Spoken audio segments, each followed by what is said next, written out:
High all and welcome back to my new blog. तर आज एक इन्फॉर्मेटिव्ह व्हिडिओ आहे. डेली ब्लॉग वगैरे नाही. सो आता मी या व्हिडिओमध्ये माझं क्लीनअप रुटीन तुम्हाला दाखवणार आहे. हे क्लीनअप रुटीन माझं जे आहे ते 15 डेजमधून मी एकदा करते किंवा जर नाहीच वेळ मिळाला तर महिन्यातून एकदा करते. कारण आपण जे लेडीज आहेत त्या बऱ्याच वेळा स्वतःकडेच दुर्लक्ष करत असतो, कारण आपल्यावर रिस्पॉन्सिबिलिटीज असतात. बऱ्याच जणींना घरचे कामं असतात, बऱ्याच जणींना बाहेरचे कामं असतात आणि वेगवेगळ्या रुटीनमुळे आपण आपल्या स्वतःकडे दुर्लक्ष करतो. पण असं न करता जरी तुमच्याकडे वेळ नसेल किंवा तुमच्याकडे जास्त पैसे खर्च तुम्हाला करायचे नसेल, तरी पण तुम्ही अगदी कमी वेळेत आणि कमी खर्चात क्लीनअप करू शकतात आणि मी ते नेहमी करत असते. वेगवेगळ्या होम रेमेडीज करत असते किंवा काही बाहेरचे मार्केटचे अगदी स्वस्तात भेटणारे प्रोडक्ट ते घरी घेऊन मी छान क्लीनअप वगैरे करत असते.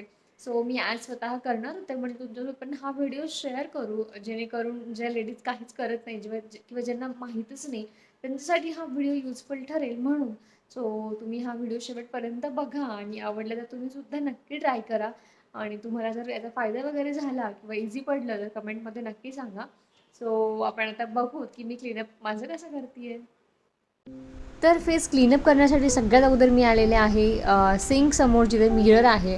आणि त्यानंतर जे आहे तुम्हाला तुमचे हेअर सिक्युअर करणं खूप गरजेचं असतं क्लीनअप करताना, कारण ऑलरेडी ते म्हणजे विनाकारण ते मेस होऊन जातं पूर्ण. त्याच्यामुळे मग हेअर बेल्ट वापरा किंवा जर नसेल तर समोर दोन हेअर पिन्स लावून मागे रबर बँडच्या सहाय्याने तुम्ही बांधून ठेवू शकता, जेणेकरून ते मध्ये येणार नाही क्लीनअप करताना.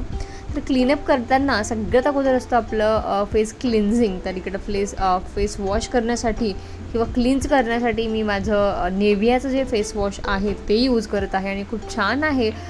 खूप माइल्ड आहे हे फेस वॉश आणि यामध्ये बरेच व्हेरियंट्स आहेत. सो तुमच्या स्किननुसार तुम्हाला जे हवं आहे ते तुम्ही यूज करू शकता. आणि मी जसा माझा फेस त्या वेळेला असेल ते व्हेरियंट मी यूज करते. सो सध्या माझा फेस जो आहे खूप ऑइली झालेला आहे, म्हणून इथं बेसनवाला व्हेरियंट मी यूज करत आहे. आणि माझा फेस जो आहे मी इकडे स्वच्छ धुवून घेतलेला आहे, जेणेकरून दिवसभराच्या ज्या इम्प्युरिटीज वगैरे तुमच्या स्किनवर असतात त्या स्वच्छ होऊन जातात आणि पुढे तुम्हाला ज्या फेसवर तुमच्या अप्लाय करायच्या आहेत गोष्टी त्या छान पण तुम्ही अप्लाय करू शकता.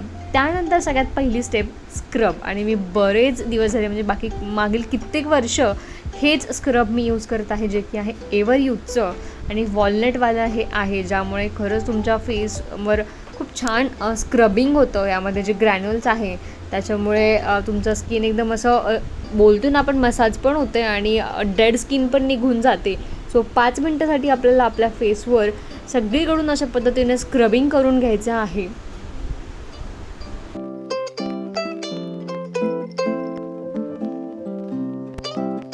चेहऱ्यावर एक 5 मिनटं स्क्रबिंग मी करून घेतलेलं आहे आणि त्याच्यानंतर आपल्याला फेस वॉश करून घ्यायचा आहे. असं तर वरवर आपल्याला स्क्रबिंगचे जे फायदे आहेत दिसून येत नाही, पण जेव्हा तुम्ही स्क्रब कराल ना तर लक्षात येईल की चेहरा आपला जरा गुळगुळीत होतो, कारण जी डेड स्किन आहे किंवा जे आपले हेड्स असतात, ब्लॅक हेड्स, व्हाईट हेड्स, ते वर येऊ लागतात. त्याच्यामुळे स्क्रबिंग करा आणि लिप्सला पण स्क्रब करायला विसरू नका, ते पण तितकेच महत्त्वाचे आहे. सो बेला विटाचं हे स्क्रब मी इथे वापरत आहे. माझ्याकडे कॅफेनचं पण आहे, ते कधी मी ते पण यूज करते.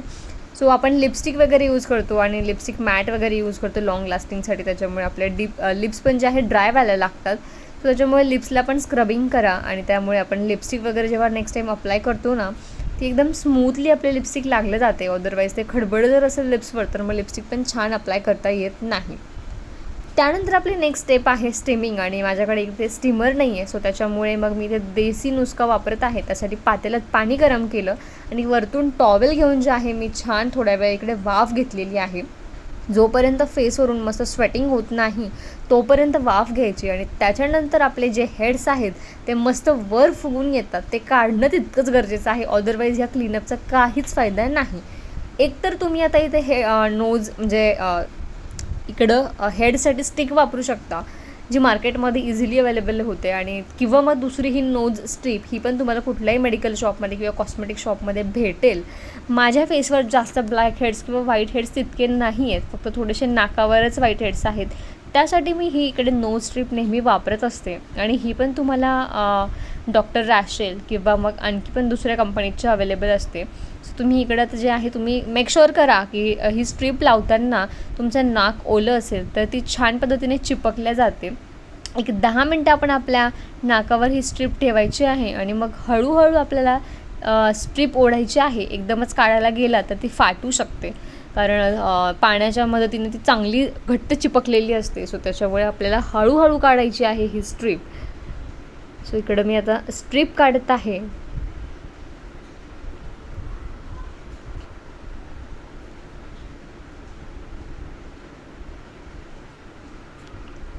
आणि नोज स्ट्रीप काढल्यानंतर तुम्हाला तुमच्या नाकावरचं जे थोडेसे डाग वगैरे असतात ना, त्या स्ट्रीपमुळे राहिलेले, ते पाण्याने एकदम इझिली निघतात. सो त्याच्यामुळे थोडंसं पाणी लावून तुम्ही ते काढू शकतात. आणि त्यानंतर तुम्हाला फरक लगेच जाणवायला लागतो की कसं तुमचं नाक अगोदर दिसत होतं आणि आता कसं दिसतंय. त्यानंतरची स्टेप आहे फेस मास्क. सो माझ्याकडे इथे कुठलाही पद्धतीचा मार्केटचा फेस मास्क नाही आणि मी आतापर्यंत यूजही केलेला नाही. मला यूज करायचा आहे, सो मी तो नेक्स्ट टाईम नक्की यूज करणार.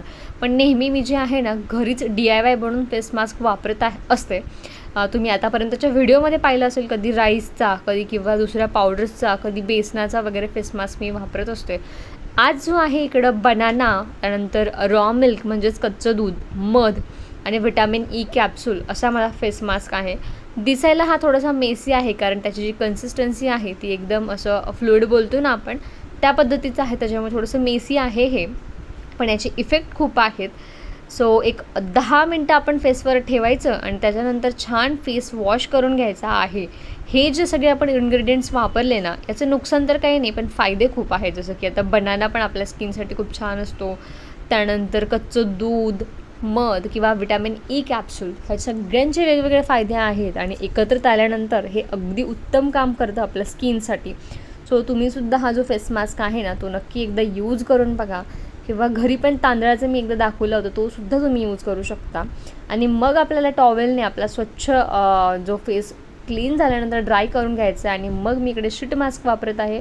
डॉक्टर रॅशलची आहे ही शीट मास्क आणि कोकोनटवाली आहे, ज्याच्यामुळे तुमचा फेस जो आहे डीप क्लिन्झिंग होते याची आणि ब्राईटनेससुद्धा वाढते. कुठलाही शीट मास्क वापरा तुम्ही, त्याने लगेच तुम्हाला इन्स्टंट ग्लो दिसून येतो. गार्नियरचं मिळतं, डॉक्टर रॅशलचं मिळतं किंवा अजून पण वेगवेगळ्या पद्धतीचे झुडिओचे पण आजकाल मिळतात. सो तुम्ही ते सुद्धा यूज करू शकता आणि लगेच इन्स्टंट ग्लो दिसतो. सो तुम्हाला कुठे प्रोग्रामला किंवा सणवार असेल, लग्नाला जायचं असेल आणि इन्स्टंट तुम्हाला क्लीनअप हवं असेल, तर फक्त एक शीट मास्क वापरा आणि लगेच ग्लो दिसून येतो. आता तुम्ही बघू शकता, इकडे मी शीट मास्क काढलेला आहे आणि माझ्या फेसवरचा जो ग्लो आहे तो खूप छान दिसत आहे. बाहेर पार्लरमध्ये गेल्यानंतर जे क्लीनअप केल्यानंतर ग्लो येतो ना, तोच ग्लो मला खरं म्हणजे माहिती नाही का, पण तोच ग्लो मला शीट मास्कमुळे नेहमी वाटायला लागतो आणि मला खूप छान वाटतं. एकदम फ्रेश वाटतं आणि आपल्या चेहऱ्याला जो आहे खूप छान मॉइश्चर मिळतो. त्याच्यामुळे जरा शीट मास्क जे आहे नेहमी यूज केलं पाहिजे. त्यानंतर जे आहे इकडे आता जे थोडंसं एक्सेस ऑइल आपल्या शीट मास्कचं असतं ना, ते धुवून न टाकता तुम्हाला तुमच्या फेसवर त्याने मसाज करून घ्यायचा आहे. त्यानंतर मग तुम्हाला कुठलं मॉइश्चरायझर पण लावायची गरज नाही, ते ऑइलनेच काम होऊन जातं.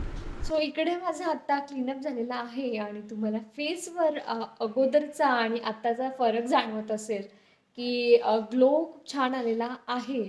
सो एक आपण म्हणतो ना की आपल्याला कुठल्या ऑकेजनसाठी फटाफट रेडी व्हायचं असेल किंवा खूप जास्त पैसे खर्च करायचे नसेल, तर हे जे असं क्लीनअप आहे हे अगदी बेस्ट आहे आणि सुटेबल आहे, ज्याच्यामुळे आपण छान पण दिसू लागतो आणि आपले जास्त पैसे पण खर्च होत नाही. तुम्हाला हे ट्राय करायचं असेल तर नक्की ट्राय करा. वेगवेगळे फेस मास्क तुम्ही घरी बनवू शकता आणि ते लावू शकतात. सो महिन्यातनं किंवा महिन्यात 2दा किंवा आठवड्यातून एकदा जमत असेल तर अतिउत्तम. हे तुम्ही केलंच पाहिजे. तुम्हाला जर व्हिडिओ आवडला असेल तर लाईक करा, चॅनलवर नवीन असेल तर सबस्क्राईब करा. भेटूया पुन्हा एका नवीन व्हिडिओमध्ये. Bye bye.